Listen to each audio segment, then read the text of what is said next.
honorable judges, respected teachers, and all my dear viewers. Today, I, Advait Mahendra Bhagat from school St. Mary's Multipurpose High School and Junior College, studying in Standard 10, is standing in front of you to present a model named MycoSense. MycoSense is a unique artificial intelligence-based fungus and mushroom growing automatic system and also pollution reductant.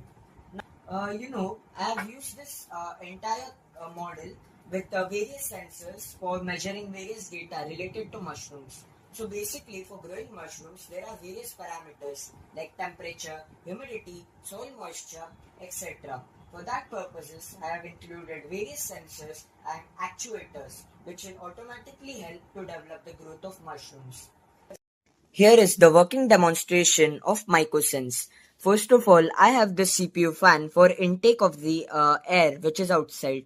This is the MQ135 sensor which triggers this CPU fan. Whenever there is less humidity inside the chamber or air pollutants are detected by this MQ135 sensor, the CPU fan starts its rotation for about 10 seconds completely, and it continues to rotate until the exhaust air which is present outside, which contains pollutants, is pushed inside. Now, inside the unit, I have these mushrooms. These mushrooms undergo mycoremediation, that is, they help to reduce air pollution and also help to clean up the air.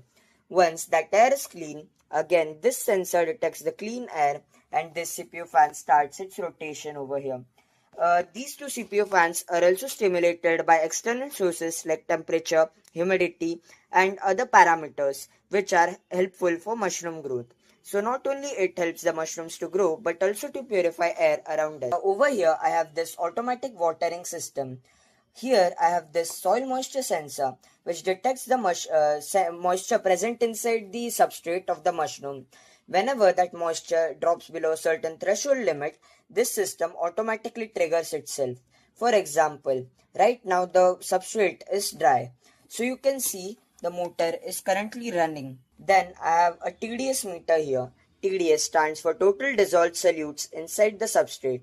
Whenever the TDS drops below a certain threshold limit, this UV light is triggered. This was all about my MycoSense project and combines both organic matter and also the help of technology for growing mushrooms and also air purifying systems.